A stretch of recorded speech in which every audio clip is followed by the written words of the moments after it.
Hello अस्सलाम वालेकुम students, ये वेबसाइट आपके सामने रखी जा रही है जो फर्स्ट ईयर में एडमिशन्स के लिए आपको ज़रूरत होगी। ये वेबसाइट में ccap.dgcs.gos.pk ये वेबसाइट है जहाँ से आप मालूमात हासिल करेंगे अपने एडमिशन के लिए, गवर्नमेंट कॉलेजेस में एडमिशन के लिए। इसके अलावा प्राइवेट के लिए भी आप इसी तरह अप्लाई कर सकते हैं। इसका जो स्क्रीन होगा, इसमें आपको ये होम स्क्रीन है। इसके बाद एडमिशन पॉलिसी अगर आपको देखनी हो तो यहाँ पर एडमिशन पॉलिसी भी देख सकेंगे, जो कि अभी अनाउंस नहीं हुई। 2023-24 की सिर्फ अनाउंस हुई हुई है, 25-26 की अनाउंस नहीं हुई है। ठीक है। इसके अलावा कॉलेजेस की लिस्ट है जिसमें गवर्नमेंट कॉलेजेस कौन कौन से हैं और उनकी क्लोजिंग परसेंटेज कितनी है, उनके नाम क्या है, उनकी लोकेशन क्या है। ये AA सेंटर ने अनलिस्ट किया हुआ है, इस पर वीडियो बनाकर अपलोड कर चुके हैं, आप वहाँ से भी चेक कर सकते हैं। उसके अलावा स्टेटस आपका, यानी अगर आप फॉर्म जमा करा देते हैं तो उसके बाद आपका क्या स्टेटस है, पेंडिंग में है, प्रोसेस में है, यहाँ से मालूम किया जा सकता है। और यहाँ से आप कट ऑफ मालूम कर सकते हैं कि किस कॉलेज में कितनी परसेंट जो है वो आपका अनाउंस हो चुका है, वो परसेंटेज क्लोज़ हुई है।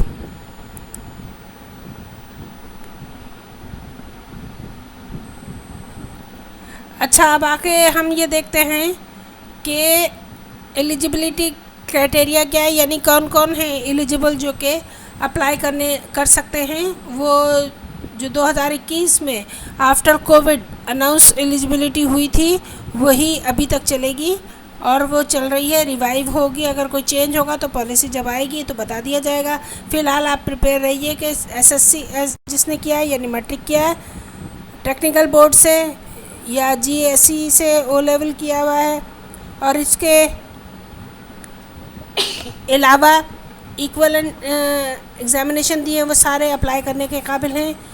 इसके अलावा लास्ट ईयर से, यानी अगर हमारा 2025 होगा तो उससे 3 साल पहले तक के जो बच्चे हैं वो भी अप्लाई कर सकते हैं, लेकिन हर गैप पर 5 नंबर काटे जाएंगे उनके टोटल मार्क्स में से, और इस तरह उनका जो है वो मेरिट बनेगा। ठीक है। जो O लेवल करने वाले बच्चे हैं, GCSE और O लेवल करने वाले बच्चे हैं, वो इंग्लिश, उर्दू, इस्लामियत, पाकिस्तानी स्टडीज़ और 4 ऑप्शनल सब्जेक्ट्स के साथ उसको पास करना उनका ज़रूरी है। उसके बाद वो IBC इस्लामाबाद से इंटर बोर्ड सर्टिफिकेशन इस्लामाबाद से मैंडेटरी चेंज करवाएंगे और मैट्रिक सिस्टम के लिए अपना सर्टिफिकेट बनवाएंगे कैम्ब्रिज बोर्ड के से हटकर।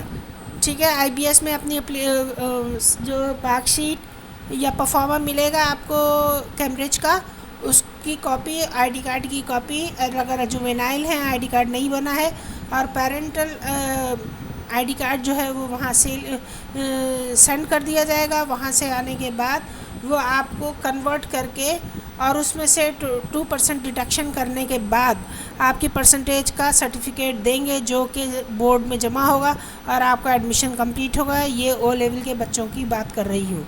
उसके अलावा जनाब बाकी सारी चीज़ें वैसे ही हैं, और बोर्ड एजुकेशन आप उसी को करेगा, चेक करेगा, कोई ख़ास इसमें बात नहीं है। सिंध का डोमिसाइल होना चाहिए, ये भी एलिजिबिलिटी में शामिल है।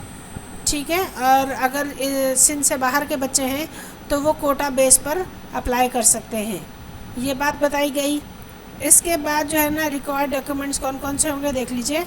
एप्लीकेशन, अगर आप वो फॉर्म जो है वो ऑनलाइन जाएगा तो इसलिए आप लोग ऑनलाइन उसका फॉर्म जमा कराएंगे। उसका तरीका भी अभी आपको बता दिया जाएगा।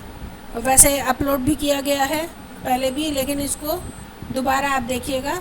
अटेस्टेड कॉपीज़ आपको फॉलोइंग डॉक्यूमेंट्स की स्कैन करके अटैच करनी होंगी उस ऑनलाइन फॉर्म में। इसमें मैट्रिक का सर्टिफिकेट। ठीक है। मेरा ख्याल है कि अभी चूँकि इस पॉलिसी में अनाउंसमेंट ये है कि 10th के रिज़ल्ट के बजाय 9th के रिज़ल्ट पर की बेस पर एडमिशन दिए जाएंगे, लिहाजा आपकी 9th की जो मार्कशीट है वो उसमें स्कैन करके अटैच की जाएगी। और अगर 2 साल पहले के बच्चे हैं जिनका 10th का रिज़ल्ट आ चुका है तो वो 10th की मार्कशीट भी स्कैन करके अटैच करेंगे। ٹھیک ہے، پروویژنل سرٹیفکیٹ، لاسٹ ایگزام جو آپ نے پاس کیا ہے، detail marks sheet, marks certificate آپ کو لگانا ہے، مارک شیٹ لگانی ہے، کریکٹر سرٹیفکیٹ آپ کا جو کہ اس اسکول سے جہاں سے آپ نے میٹرک کیا وہاں سے آپ کو ملے گا وہ بھی لگانا ہوگا. ٹھیک ہے، ڈومیسائل سرٹیفکیٹ آپ کو لگانا ہے، کہاں کے ہیں اپنا، اور اگر بچے ہیں چھوٹے ہیں جوینائل ہیں تو پھر فادر کا CNIC اور بے فارم یہ آپ کو اٹیچ کرنا ہوگا. اور یہ او لیول کے بچوں کے لیے بھی ہے، جب وہ IBC کو وہ کریں گے سینڈ کریں گے تو اگر ان کا اپنا نہیں ہے تو وہ فادر CNIC اور بے فارم کی کاپی اٹیچ کر کے بھیجیں گے. ٹھیک ہے، ریکوائرڈ نمبر اور colour photograph as per college policy, required جیسی بھی پالیسی میں آئے گا اتنے نمبر کی آپ کو کلرڈ فوٹوگرافس نیلے بیک گراؤنڈ کے ساتھ کھنچوا کر لگانی ہے. ٹھیک ہے، کوٹا، اگر کوٹے پر لوگ اپلائی کر رہے ہیں تو پھر جو ہے وہ اسپیسیفک کوٹا جو کہ نوٹیفیکیشن ہوگی گورنمنٹ سے، اور اگر ڈسیبل ہیں تو وہ کوٹا، اور علاقائی کوٹا ہے اگر تو وہ آپ کو وہاں کے علاقے سے سرٹیفکیٹ اس کا جو ہے وہ پرووائڈ کرنا ہوگا اور اس کو اٹیچ کرنا ہوگا. ٹھیک ہے، اگر وہ بچے اسپورٹس کی بیس پر ایڈمیشن لے رہے ہیں تو اس کا انڈر ٹیکنگ اور اس کے سرٹیفکیٹس وہ بھی آپ کو لگانے ہوں گے فارم کو بھرتے وقت.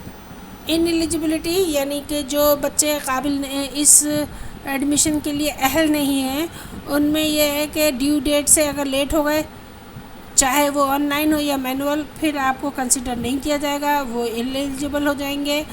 ٹھیک ہے، اس کے علاوہ سپلیمنٹری ایگزام جو ہے میں پاس ہوئے ہیں وہ بھی ایلیجبل نہیں ہوں گے. ریگولر ایڈمیشن اگر لے رہے ہیں اور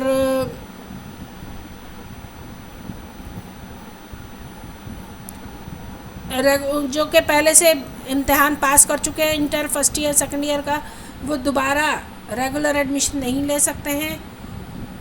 اس کے علاوہ جو بچے فیل ہوئے ہیں یا کسی ایگزام میں ایبسنٹ ہوئے ہیں یا ڈسکنٹینیو کر دی اپنی کلاسیں اسی کلاس میں یا اس سے نیچے یعنی اس سے پہلے 9-10 سے پہلے تو وہ بھی ایلیجبل نہیں ہوں گے. او لیول، اے لیول اور میٹرک کرنے والے بچے جو کہ جنرل گروپ سے کیے ہیں یا کامرس سے کیے ہیں یا آرٹس سے کیے ہیں وہ سائنس میں ایڈمیشن کے لیے ایلیجبل نہیں ہوں گے.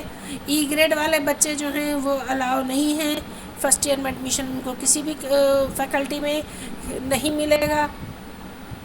ٹھیک ہے، اس کے علاوہ اسٹوڈنٹ جو فیل ہوئے ایک سے زیادہ سبجیکٹس میں ان کو بھی جو ہے وہ فرسٹ ایئر کے پارٹ 1 انٹرمیڈیٹ میں ایڈمیشن کے لیے اجازت نہیں ملے گی. پرائیویٹ اور ایکسٹرنل کینڈیڈیٹس ایلیجبل نہیں ہے فرسٹ ایئر اور سیکنڈ ایئر کے ایڈمیشنس میں گورنمنٹ کالجز میں. ٹھیک ہے، وہ پرائیویٹ میں ہی یا ایکسٹرنل ہی ایگزام میں اپیئر ہوں گے، اس کا طریقہ کار الگ ہوگا. ٹرانسفر آپ کو جو ہے وہ نہیں مل سکتا ایک کالج سے پرائیویٹ اور گورنمنٹ کسی کا بھی ہو یا external students of any government college in class first year strictly banned یعنی بہت سختی سے اس کے پر پابندی لگی ہوئی ہے سی کیپ کی طرف سے. اور اگر کوئی پرنسپل اس طرح کے NOC دیتا ہے تو اس کو سزا بھی مل سکتی ہے. ٹھیک ہے، بات سمجھ میں آ گئی ہے آپ لوگوں کو؟